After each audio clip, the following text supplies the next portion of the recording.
E se eu te dissesse que as suas metas são, na verdade, o que está te impedindo de alcançar o sucesso? E se a chave para uma mudança real e duradoura não fosse a força de vontade ou a motivação heróica, mas sim o design inteligente de hábitos minúsculos, quase invisíveis? A verdade é que você não sobe ao nível das suas metas, você cai ao nível dos seus sistemas.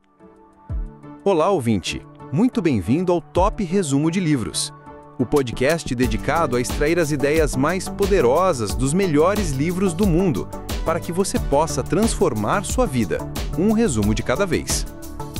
Se você busca sabedoria prática para aplicar na sua jornada, clique em seguir agora mesmo para não perder nenhum dos nossos próximos resumos. E se o nosso trabalho te ajudar de alguma forma, uma avaliação de 5 estrelas significa um mundo para nós e nos ajuda a alcançar mais mentes curiosas, assim como você. Agora, vamos ao resumo.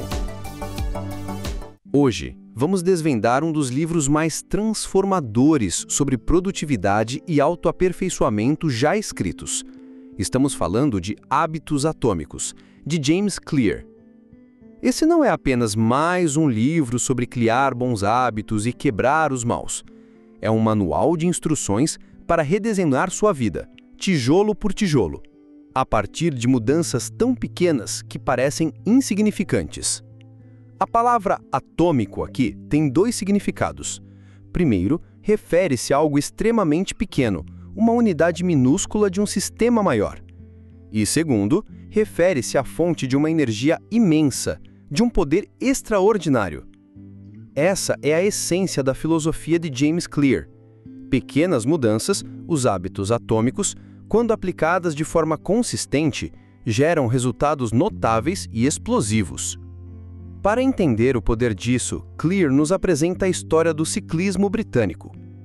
Em 2003, a equipe profissional de ciclismo da Grã-Bretanha era uma piada. Em quase 100 anos, eles haviam ganhado apenas uma medalha de ouro olímpica e nunca haviam vencido o Tour de France, a corrida mais prestigiosa do mundo. O desempenho era tão ruim que um dos maiores fabricantes de bicicletas da Europa se recusou a vender equipamentos para eles, temendo que isso prejudicasse sua reputação. Foi então que eles contrataram Sir Dave Brailsford como seu novo diretor de performance. O que Brailsford fez foi aplicar uma estratégia que ele chamou de a agregação de ganhos marginais. A filosofia era simples: buscar uma melhora de 1% em absolutamente tudo o que eles faziam. Eles não focaram em uma grande transformação. Eles focaram em centenas de pequenas melhorias.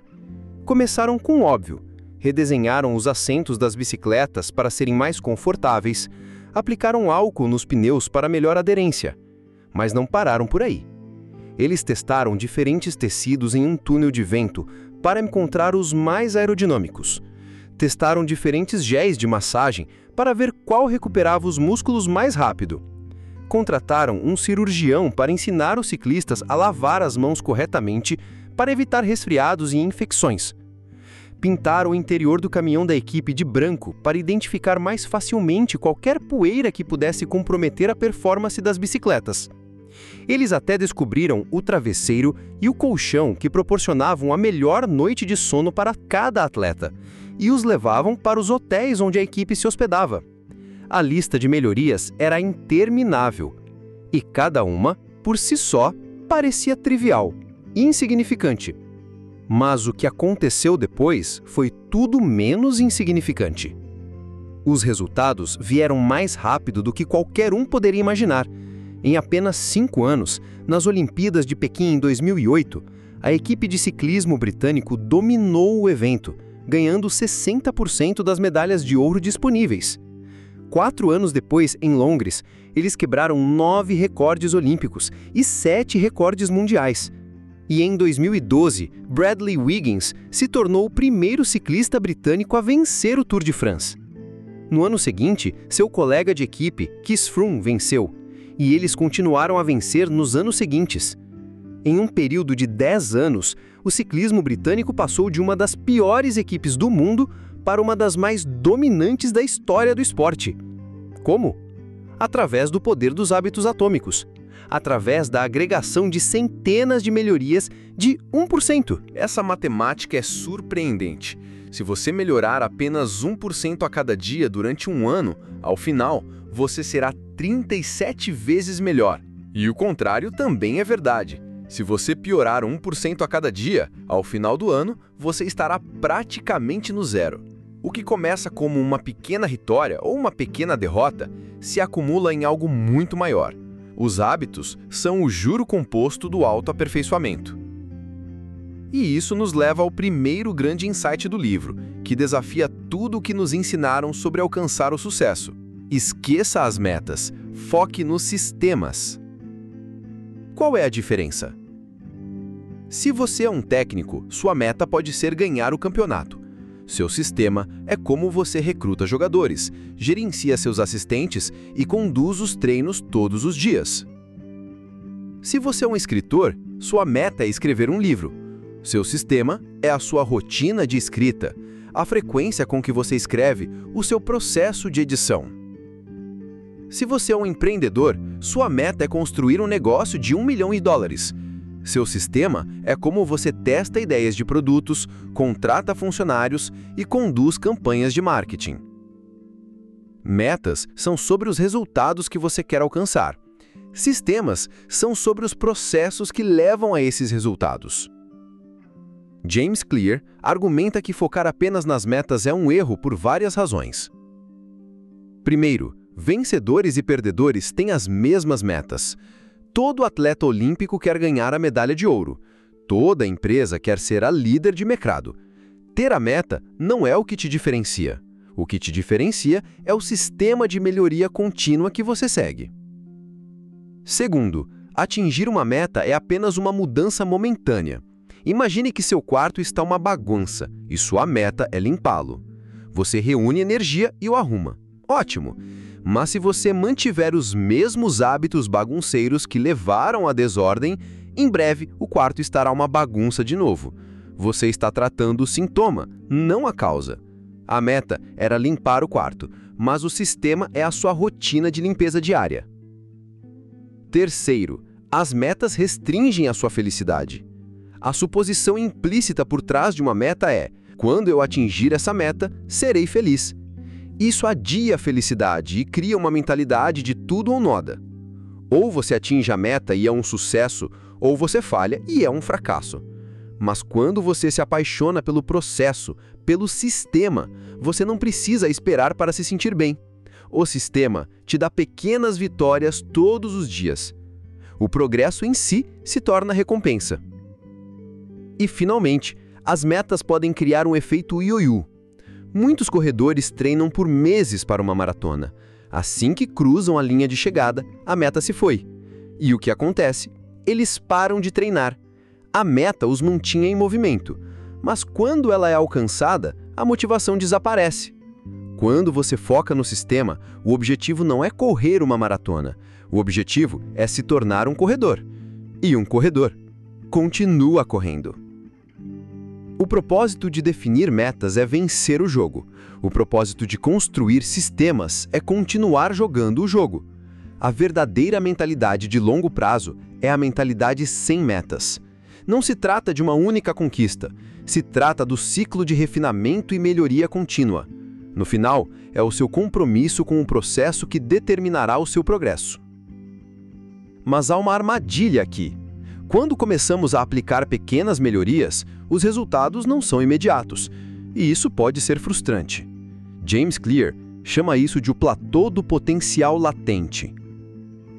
Nós esperamos que o progresso seja linear, trabalhamos duro e esperamos ver resultados diretos, mas a realidade é que os resultados dos nossos esforços são muitas vezes adiados. É como derreter um cubo de gelo. Você aquece o gelo de -5 para -4 para -3 graus. Nada acontece. -2, -1, 0 grau. Ainda nada. O cubo de gelo ainda está lá. Então, a 1 grau positivo, ele começa a derreter. Toda aquela energia foi armazenada e a grande mudança só aconteceu depois de um certo limiar ser atingido. Os hábitos funcionam da mesma forma. Você pode estar fazendo a coisa certa por semanas ou meses, sem ver o resultado que deseja. Você vai à academia, mas não vê mudanças no espelho. Você estuda um novo idioma, mas ainda não consegue manter uma conversa. É neste vale de decepção que a maioria das pessoas desiste. Mas o seu trabalho não foi desperdiçado, ele estava sendo armazenado. Você estava construindo o potencial. E um dia, você cruza um limiar crítico e o progresso parece acontecer da noite para o dia. Todos os grandes resultados vêm de um longo período de esforço que não parecia estar funcionando. A maestria exige paciência. Você precisa persistir por tempo suficiente para romper o platô do potencial latente. Então, se a chave é focar em sistemas e ter paciência, qual é o sistema mais eficaz para a mudança de comportamento? James Clear nos apresenta a ideia mais poderosa do livro, a mudança de comportamento baseada na identidade. Existem 3 camadas de mudança de comportamento como as camadas de uma cebola. A camada externa é a mudança de resultados, o quê? É aqui que a maioria das pessoas foca. Eu quero perder 10 quilos. Eu quero publicar um livro. Eu quero ganhar mais dinheiro. São metas baseadas em resultados. A camada do meio é a mudança de processos, como? Isso se refere à mudança de seus hábitos e sistemas. Eu vou implementar uma nova rotina na academia. Eu vou escrever 500 palavras por dia. Eu vou fazer 10 ligações de vendas todas as manhãs. Mas a camada mais profunda, o núcleo da cebola, é a mudança de identidade, quem? Isso se refere à mudança de suas crenças, sua visão de mundo, sua autoimagem. É sobre mudar quem você acredita que é. A maioria das pessoas tenta mudar seus hábitos focando no que elas querem alcançar. Elas definem metas baseadas em resultados, mas a maneira mais poderosa de mudar seus hábitos é focar em quem você deseja se tornar. Pense na diferença. Uma pessoa diz, eu estou tentando parar de fumar. A outra diz, eu não sou um fumante. Uma pessoa diz, eu quero correr uma maratona. A outra diz, eu sou um corredor. Parece uma pequena mudança semântica, mas a diferença é profunda. Quando sua mudança é baseada em resultados, você ainda está operando com a sua antiga identidade. Você está tentando forçar um novo comportamento em um sistema de crenças que não o suporta. É por isso que é tão difícil. Quando sua mudança é baseada na identidade, o foco muda. A pergunta não é mais o que eu quero. A pergunta é quem eu quero ser. O processo é simples, mas não é fácil.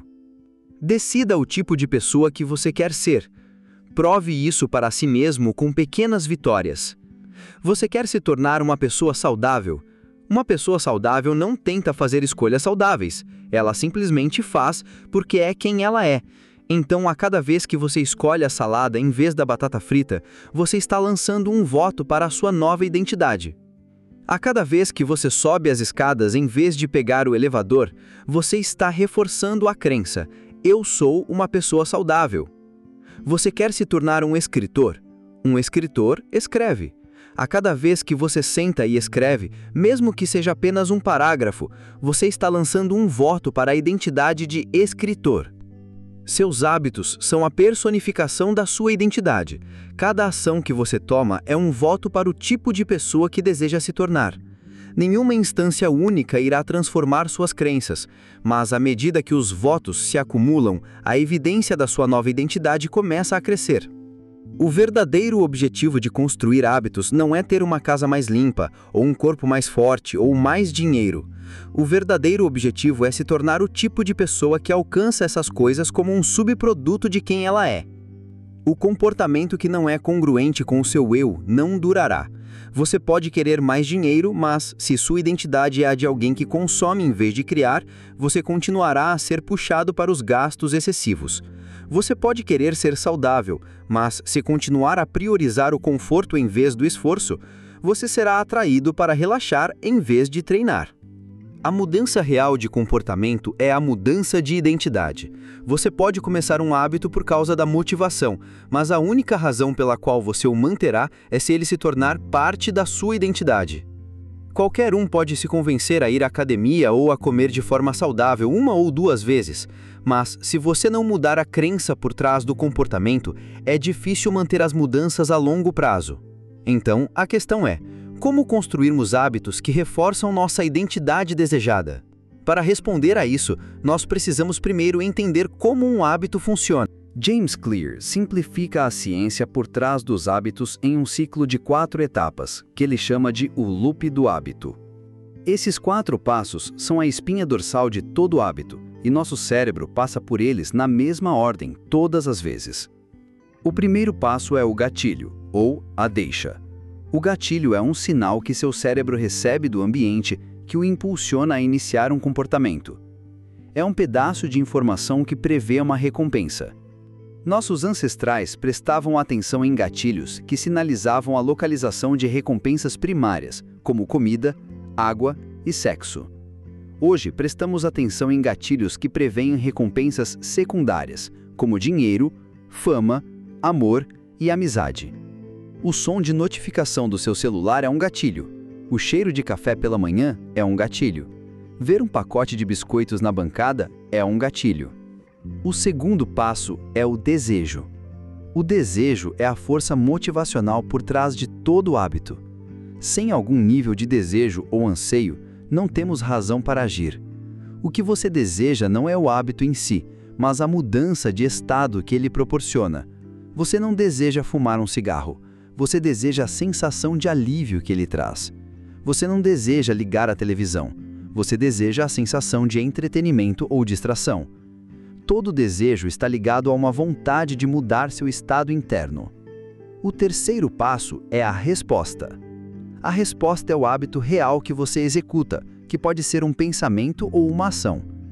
Se a resposta ocorrerá ou não depende da motivação e da quantidade de atrito associada ao comportamento. Se uma ação requer mais esforço físico ou mental do que você está disposto a despender, você não a fará. Sua resposta também depende da sua capacidade. Parece simples, mas um hábito só pode ocorrer se você for capaz de realizá-lo. O quarto e último passo é a recompensa. A recompensa é o objetivo final de todo hábito. O gatilho é sobre notar a recompensa. O desejo é sobre querer a recompensa. A resposta é sobre obter a recompensa. Nós perseguimos recompensas porque elas servem a 2 propósitos. 1. Elas nos satisfazem, e 2, elas nos ensinam. A primeira função da recompensa é satisfazer seu desejo. A comida satisfaz sua fome. O exercício satisfaz sua necessidade de movimento.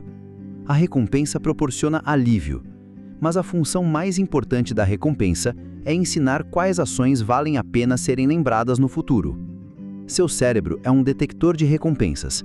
Conforme você vive sua vida, seu sistema nervoso sensorial está constantemente monitorando quais ações satisfazem seus desejos e proporcionam prazer. Sentimentos de prazer e decepção fazem parte do mecanismo de feedback que ajuda seu cérebro a distinguir ações úteis de inúteis. As recompensas fecham o ciclo de feedback e completam o loop do hábito. Se um comportamento for insuficiente em qualquer uma das 4 etapas, ele não se tornará um hábito. Elimine o gatilho e seu hábito nunca começará. Reduza o desejo e você não terá motivação suficiente para agir. Torne o comportamento difícil e você não será capaz de executá-lo. E se a recompensa não satisfizer seu desejo, você não terá razão para fazer de novo no futuro. Gatilho, desejo, resposta, recompensa. A partir deste loop, James Clear cria um framework prático para criar bons hábitos e quebrar os maus. Ele chama isso de as 4 leis da mudança de comportamento. Para criar um bom hábito, as 4 leis são: torne-o claro, referente ao gatilho; torne-o atraente, referente ao desejo; torne-o fácil, referente à resposta; torne-o satisfatório, referente à recompensa. E para quebrar um mau hábito, simplesmente invertemos essas leis. Torne-o invisível, torne-o pouco atraente, torne-o difícil, torne-o insatisfatório. Agora vamos mergulhar em cada uma dessas leis, com estratégias práticas que você pode aplicar imediatamente. A primeira lei: torne-o claro. Muitas pessoas pensam que lhes falta motivação, quando o que realmente lhes falta é clareza. Não é sempre óbvio quando e onde agir. Poucos de nós temos hábitos perfeitamente programados. A estratégia mais eficaz para tornar um gatilho claro é o que os psicólogos chamam de intenção de implementação. Uma intenção de implementação é simplesmente um plano pré-definido sobre quando e onde você vai agir. A fórmula é: eu vou, comportamento, as, hora, em, local. Por exemplo, eu vou meditar por 1 minuto às 7 horas da manhã na minha sala.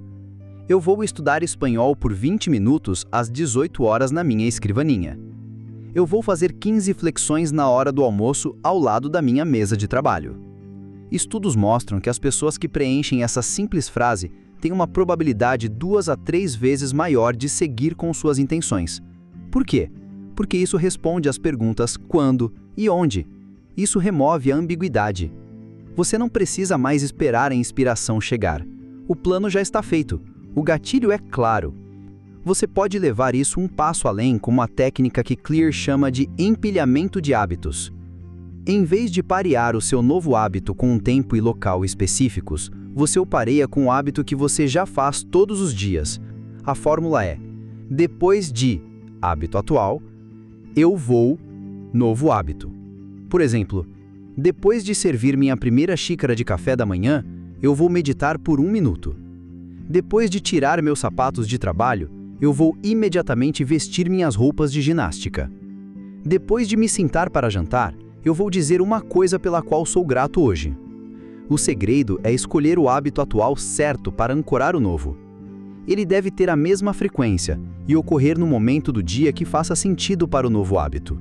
Você já tem dezenas de hábitos diários solidificados: acordar, tomar banho, escovar os dentes, tomar café, ir para o trabalho. Você pode usar qualquer um deles como um gatilho. Mas talvez a maneira mais poderosa de tornar um gatilho óbvio é através do design do ambiente. O ambiente é a mão invisível que molda o comportamento humano. Apesar de nossas intenções, muitas de nossas ações não são resultado de escolhas conscientes, mas sim da opção mais óbvia e aberta. Se você quer beber mais água, encha algumas garrafas de água todas as manhãs e coloque em locais visíveis pela casa. Se você quer praticar violão, deixe o violão no meio da sua sala de estar, não guardado no armário. Se você quer comer frutas, deixe uma fruteira no centro da sua bancada da cozinha. Crie um ambiente onde fazer a coisa certa seja o mais fácil possível. Você quer tornar os gatilhos para seus bons hábitos óbvios e visíveis. E claro, a inversão da primeira lei é: torne-o invisível. Para quebrar um mau hábito, a maneira mais prática é reduzir a exposição ao gatilho que o causa. Se você não consegue se concentrar no trabalho, deixe seu celular em outra sala por algumas horas.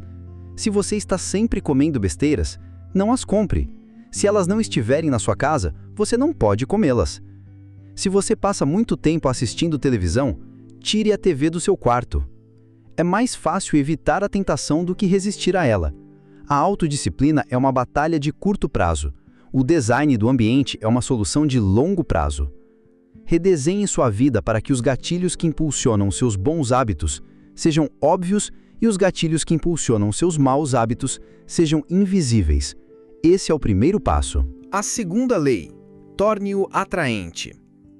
Quanto mais atraente uma oportunidade, mais provável é que ela forme um hábito. Todo comportamento tem um desejo superficial e um motivo subjacente mais profundo. Nós somos movidos pela antecipação da recompensa. O cérebro libera um neurotransmissor chamado dopamina quando antecipamos algo prazeroso. É a dopamina que nos impulsiona a agir. E o interessante é que a dopamina é liberada não apenas quando você experimenta o prazer, mas também quando você o antecipa. A antecipação de uma recompensa, não a sua obtenção, é o que nos leva à ação. Então, para formar um bom hábito, precisamos fazê-lo parecer atraente. Precisamos aumentar a antecipação da recompensa. Uma das melhores maneiras de fazer isso é com uma estratégia chamada agrupamento de tentações. O agrupamento de tentações funciona ao vincular uma ação que você quer fazer com uma ação que você precisa fazer.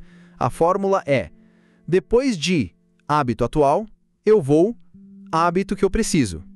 Depois de hábito que eu preciso, eu vou hábito que eu quero. Por exemplo, você precisa fazer mais exercícios, mas quer assistir às suas séries favoritas. Depois de chegar em casa do trabalho, hábito atual, eu vou fazer 30 minutos de exercício, hábito que eu preciso. Depois de fazer 30 minutos de exercício, hábito que eu preciso, eu vou assistir a Netflix, hábito que eu quero. Aqui, a recompensa de assistir a Netflix se torna um gatilho para o exercício. A antecipação de assistir a sua série torna o hábito de se exercitar mais atraente. Outra forma poderosa de tornar os hábitos atraentes é usar o poder da nossa tribo. Os seres humanos são animais de rebanho. Queremos nos encaixar, nos conectar e ganhar o respeito e a aprovação de nossos pares. Como resultado, uma das melhores maneiras de construir melhores hábitos é se juntar a uma cultura onde seu comportamento desejado é o comportamento normal. Nós imitamos os hábitos de 3 grupos em particular: os próximos, nossa família e amigos, a maioria, a tribo, e os poderosos, aqueles com status e prestígio. Se você quer começar a se exercitar, junte-se a uma academia onde as pessoas já estão em forma e levam o treino a sério. A energia do grupo é contagiante. Se você quer ler mais, entre para um clube de livro. Se você quer se tornar um empreendedor, participe de grupos de networking e mastermind com outros empreendedores. Quando você se cerca de pessoas que já têm os hábitos que você deseja, a mudança se torna mais fácil e atraente. Você não está mais lutando sozinho, você está sendo puxado pela norma do grupo. E a inversão da segunda lei é: torne-o pouco atraente. Para quebrar um mau hábito, você precisa reprogramar seu cérebro para ver os resultados negativos desse hábito. Você precisa destacar os benefícios de evitar o mau hábito. Em vez de dizer, eu preciso parar de gastar dinheiro com coisas supérfluas, você pode dizer, cada real que eu economizo hoje é um passo em direção à minha liberdade financeira amanhã. Em vez de ver o exercício como um fardo, veja-o como uma forma de desenvolver habilidades e construir força. A mentalidade é crucial. Você não tem que fazer essas coisas. Você pode fazê-las. Você pode construir o corpo que deseja. Você pode construir a independência financeira que deseja. Mudar uma única palavra pode mudar a forma como você vê um hábito. Enquadre seus maus hábitos em uma luz negativa. Fumar não é um alívio para o estresse, é um veneno que destrói seus pulmões e sua energia. Ficar rolando o feed do Instagram não é relaxante, é um tempo precioso da sua vida que você nunca vai recuperar. Ao aumentar a atração dos seus bons hábitos e a repulsão dos seus maus hábitos, você alinha sua motivação com os seus objetivos de longo prazo. A terceira lei: torne-o fácil. A sabedoria convencional diz que para alcançar um objetivo, você precisa de uma explosão de esforço e motivação. Mas James Clear argumenta que a chave é o oposto. Os hábitos são mais propensos a se firmarem quando são fáceis. Nossa energia é limitada. É da natureza humana seguir a lei do menor esforço. Nós somos naturalmente atraídos pela opção que requer a menor quantidade de trabalho. Cada ação requer uma certa quantidade de energia. Quanto mais energia for necessária, menos provável é que ela ocorra. Se seu objetivo é ir à academia todos os dias, mas a academia fica a 20 minutos de carro, há muito atrito. Se você quer comer de forma saudável, mas precisa cozinhar uma meal complexa toda noite, há muito atrito. A chave para tornar os hábitos fáceis é reduzir o atrito. Diminua o número de passos entre você e seu bom hábito. Quer ir para a academia de manhã? Deixe suas roupas de ginástica, tênis, garrafa d'água e chaves do carro preparadas na noite anterior. Quando você acordar, não há o que pensar. O caminho de menor resistência agora é ir para a academia. Quer comer de forma mais saudável? Pique uma grande quantidade de frutas e vegetais nos fins de semana e guarde-os em contenedores na geladeira. Durante a semana, será fácil pegar uma opção saudável. Prepare seu ambiente para tornar ações futuras mais fáceis. Isso é o design do ambiente em sua forma mais poderosa. Mas a técnica mais transformadora para tornar um hábito fácil é a regra dos 2 minutos. A ideia é simples. Quando você começa um novo hábito, ele deve levar menos de 2 minutos para ser feito. Ler antes de dormir se torna ler uma página. Fazer 30 minutos de yoga se torna pegar meu tapete de yoga. Estudar para a prova se torna abrir minhas anotações. Correr 3 quilômetros se torna calçar meus tênis de corrida. A ideia não é sobre o resultado, é sobre dominar a arte de aparecer. Um hábito precisa ser estabelecido antes de ser melhorado. Você não pode otimizar um hábito que não existe. A regra dos 2 minutos funciona porque reforça a identidade que você quer construir. Se você aparecer por 2 minutos todos os dias para pegar seu tapete de yoga, você está lançando um voto para sua identidade como alguém que pratica yoga. O ponto de um hábito é aparecer. Muitas pessoas pensam que precisam de mais motivação para começar, mas na verdade o que elas precisam é de um ritual de iniciação mais fácil. Uma vez que você começa a fazer a coisa certa, é muito mais fácil continuar fazendo. Depois de dominar o ritual de iniciação de 2 minutos, você pode começar a otimizar. Comece com ler uma página, e com o tempo, você se encontrará lendo por 30 minutos. Comece com calçar os tênis de corrida, e em breve estará correndo seus 3 quilômetros. A primeira ação é o gatilho que inicia todo o processo.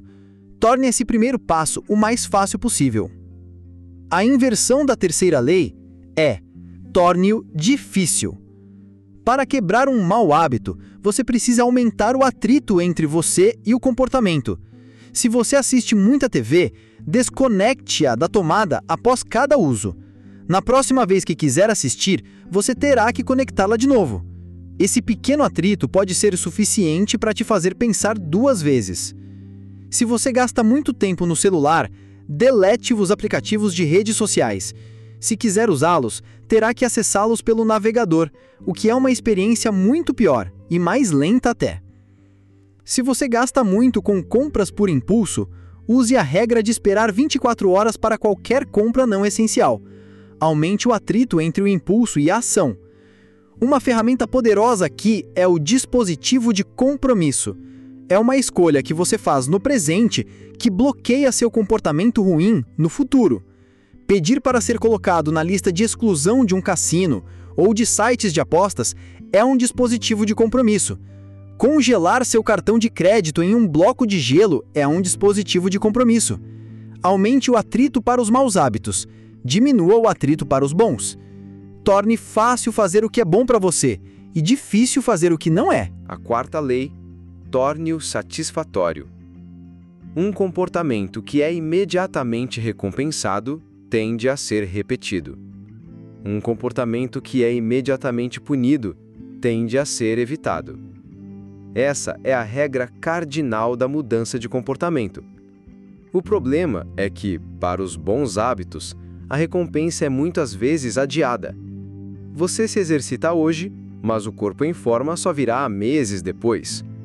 Você economiza dinheiro hoje, mas a independência financeira está a décadas de distância.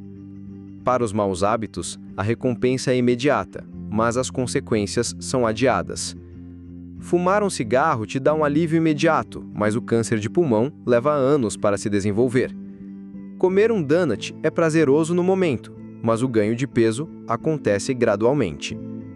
Nosso cérebro evoluiu para priorizar recompensas imediatas em detrimento de recompensas de longo prazo. Para formar um bom hábito, você precisa encontrar uma maneira de sentir sucesso imediato. O hábito precisa ser prazeroso. Uma das melhores maneiras de fazer isso é usar reforços. Dê a si mesmo uma pequena recompensa imediata sempre que completar seu hábito. Por exemplo, toda vez que você evitar uma compra por impulso, transfira o valor que você teria gasto para uma conta de poupança para uma viagem de férias. A visão do saldo dessa conta crescendo é uma recompensa imediata e satisfatória. Toda vez que você for à academia, se recompense com um banho relaxante ou alguns minutos na sauna. A recompensa não precisa ser grandiosa. Precisa apenas ser um sinal de que você fez um bom trabalho, algo que feche o loop do hábito de forma positiva. Mas a ferramenta mais poderosa para tornar um hábito satisfatório é o rastreador de hábitos. Um rastreador de hábitos é uma forma simples de medir se você fez um hábito. O formato mais básico é um calendário onde você marca um X em cada dia que você completa a sua rotina. Rastrear seus hábitos é poderoso por 3 razões. Ele cria um gatilho visual, o calendário te lembra de agir, é motivador ver o progresso que você está fazendo, olhar para a sua sequência de X te incentiva a continuar. E ele proporciona satisfação imediata. Marcar o X no calendário é uma pequena recompensa. É um sinal de que você cumpriu a sua palavra. O mantra do rastreamento de hábitos é: nunca quebre a corrente. Você se esforça para manter a sequência de X o maior tempo possível. E isso nos leva a uma regra crucial para quando as coisas dão errado. Nunca perca 2 vezes. Todos nós falhamos. A vida acontece. Você fica doente, precisa viajar, uma emergência surge. É inevitável que você perca um dia.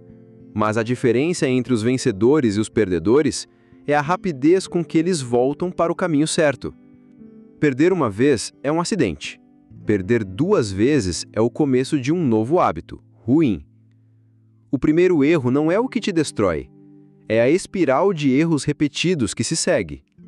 A mentalidade não é ser perfeito. A mentalidade é nunca deixar um erro se transformar em 2. Volte aos trilhos o mais rápido possível. E a inversão da 4ª lei é: torne-o insatisfatório. Para quebrar um mau hábito, você precisa que ele seja imediatamente doloroso ou insatisfatório. Nós somos menos propensos a repetir um mau hábito se ele for doloroso ou desagradável. A dor é um professor eficaz. A sociedade usa leis e punições para nos impedir de cometer crimes. Se a punição for severa e confiável, o comportamento diminui. Você pode criar suas próprias punições sociais para seus maus hábitos. Uma das melhores maneiras de fazer isso é conseguir um parceiro de responsabilidade. Conte a um amigo ou familiar sobre o hábito que você quer quebrar. Peça para que eles te monitorem. O simples fato de saber que alguém está observando pode ser um poderoso motivador. Ninguém gosta de parecer um fracasso aos olhos dos outros. Você pode levar isso a um extremo com um contrato de hábito.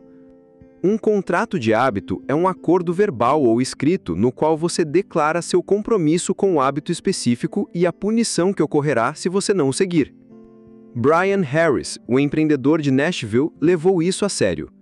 Ele escreveu um contrato de hábito onde se comprometia a chegar ao seu peso ideal. Ele identificou os hábitos alimentares que precisava seguir e pediu para sua esposa e o personal trainer assinarem como testemunhas. A punição? Se ele falhasse, teria que se vestir com terno e gravata todos os dias pelo resto do trimestre, inclusive aos domingos. E, o mais doloroso para ele, que era fã de uma marca de roupas específica, ele teria que dar ao seu personal trainer $200 para comprar roupas para ele mesmo se perdesse sua meta de registro alimentar por uma semana. A estratégia funcionou. A dor de ter que se vestir formalmente e dar dinheiro ao seu treinador era maior do que a dor de seguir a dieta. Aumente o custo dos seus maus hábitos. Torne-os imediatamente insatisfatórios. Recapitulando as 4 leis da mudança de comportamento. Para criar um bom hábito. Gatilho. Torne claro. Desejo. Torne-o atraente. Resposta. Torne-o fácil. Recompensa. Torne-o satisfatório. Para quebrar um mau hábito. Gatilho. Torne-o invisível. Desejo. Torne-o pouco atraente. Resposta. Torne-o difícil. Recompensa. Torne-o insatisfatório. Essas 4 leis formam um sistema completo para redesenhar seus comportamentos. Elas são as ferramentas que você pode usar para se tornar o arquiteto de seus hábitos, em vez de ser uma vítima deles. Mas como você mantém o progresso a longo prazo? Como você se mantém engajado quando o tédio aparece? Aqui, James Clear introduz a regra de caixinhos dourados, The Goldilocks Rule. A regra de caixinhos dourados afirma que os seres humanos experimentam o pico de motivação quando estão trabalhando em tarefas que estão no limite de suas habilidades atuais. Não muito difíceis, não muito fáceis, apenas no ponto certo. Um jogador de tênis experiente ficaria entediado jogando contra uma criança de 4 anos. A partida seria muito fácil. Da mesma forma, ele ficaria desmotivado jogando contra um campeão como Roger Federer. A partida seria muito difícil. Ele precisa de um oponente que o desafie, que o force a dar o seu melhor. Os mesmos comportamentos acontecem com os hábitos. Quando você começa um novo hábito, é importante torná-lo fácil, a regra dos 2 minutos, para se estabelecer. Mas à medida que você progride, você precisa encontrar maneiras de se manter engajado. Se você continuar fazendo a mesma rotina de exercícios, com o mesmo peso, você ficará entediado. Se você continuar praticando as mesmas músicas fáceis no violão, você estagnará. Você precisa avançar para desafios que sejam otimamente difíceis. O cérebro humano ama um desafio, mas somente se ele estiver dentro de uma zona ideal de dificuldade. O maior inimigo da maestria não é o fracasso, é o tédio. À medida que os hábitos se tornam rotina, eles se tornam menos interessantes e menos satisfatórios. Nós ficamos entediados. E a qualquer momento, todos podem trabalhar duro quando se sentem motivados. Mas é a capacidade de continuar quando o trabalho não é mais excitante que faz a diferença. Os profissionais se mantêm no cronograma mesmo quando o humor não está certo. Eles não se sentem motivados todos os dias, mas eles encontram uma maneira de superar o tédio e aparecer. A única forma de se tornar excelente é ser infinitamente fascinado em fazer a mesma coisa repetidas vezes. Você tem que se apaixonar pelo tédio. Você tem que se apaixonar pelo processo. Finalmente, James Clear enfatiza a importância da revisão e reflexão. Um sistema de hábitos sem um sistema de feedback é como um navio sem rumo. Ter valores e um propósito claro é importante, mas você precisa de um processo para revisar seu progresso e fazer ajustes. Ele sugere uma revisão anual, onde você reflete sobre o ano passado, e um relatório de integridade, onde você avalia se está vivendo de acordo com seus valores. Qual é a minha identidade e o que estou fazendo para reforçá-la? Essa reflexão periódica garante que você não está simplesmente subindo a escada, mas que a escada está encostada na parede certa. Ao final de Hábitos Atômicos, fica claro que a mudança não precisa ser monumental para ser transformadora. A busca pela melhoria não é sobre uma revolução da noite para o dia, mas sobre uma evolução diária. James Clear nos mostra que o sucesso não é um evento único, mas o produto de hábitos diários. Não é sobre o que você faz de vez em quando, é sobre o que você faz consistentemente. O poder de uma melhoria de 1% é invisível no início, mas se compõe em algo extraordinário com o tempo. É a diferença entre quem você é e quem você poderia ser. Aprendemos a esquecer as metas e focar nos sistemas, porque são os processos que seguimos que determinam nosso destino, e precisamos ter paciência para superar o platô do potencial latente, confiando que nossos esforços estão se acumulando, mesmo quando não podemos ver os resultados. A ideia mais profunda é a mudança baseada na identidade. O objetivo não é ler um livro, mas se tornar um leitor. Não é correr uma maratona, mas se tornar um corredor. Cada pequena ação é um voto para o tipo de pessoa que desejamos nos tornar. Nossos hábitos moldam nossa identidade. E com as 4 leis da mudança de comportamento, temos um manual de instruções prático para essa transformação. Torne os bons hábitos claros, atraentes, fáceis e satisfatórios, e torne os maus hábitos invisíveis, pouco atraentes, difíceis e insatisfatórios. Este framework nos permite ir além da simples força de vontade e nos tornar arquitetos inteligentes do nosso comportamento. A mensagem final de Hábitos Atômicos é de esperança e empoderamento. Você não precisa de permissão para começar a melhorar. Você não precisa de uma transformação radical. Você só precisa começar pequeno. Um hábito atômico é um hábito pequeno que faz parte de um sistema maior. Assim como os átomos são os blocos de construção das moléculas, os hábitos atômicos são os blocos de construção de resultados notáveis. Eles são pequenos, mas poderosos. Comece com um, apenas um. Domine a arte de aparecer. A consistência é o motor do crescimento. Você tem o poder de mudar quem você é. Uma pequena escolha, um hábito atômico de cada vez. A jornada de 1000 quilômetros começa com um único passo. Qual será o seu hoje? Se você chegou até o final, é porque está investindo seriamente em seu conhecimento. E um ótimo investimento merece a melhor ferramenta. Por isso, preparamos um infográfico visual exclusivo para ouvintes dedicados como você. Veja como as grandes ideias do autor ganham vida com esta ferramenta única. Em reconhecimento ao seu comprometimento, você tem acesso a esta oferta especial. Clique no link na descrição para obtê-la agora mesmo. Seu desafio para esta semana é aplicar a regra dos 2 minutos. Pense em um hábito importante que você vem adiando. Agora, reduza ele a uma versão que leve menos de 2 minutos para ser concluída. Correr 5 km se torna calçar meus tênis de corrida. Ler um capítulo se torna ler uma página. Meditar por 20 minutos se torna sentar e respirar fundo 3 vezes. O objetivo não é o resultado, é dominar a arte de começar. Faça isso hoje.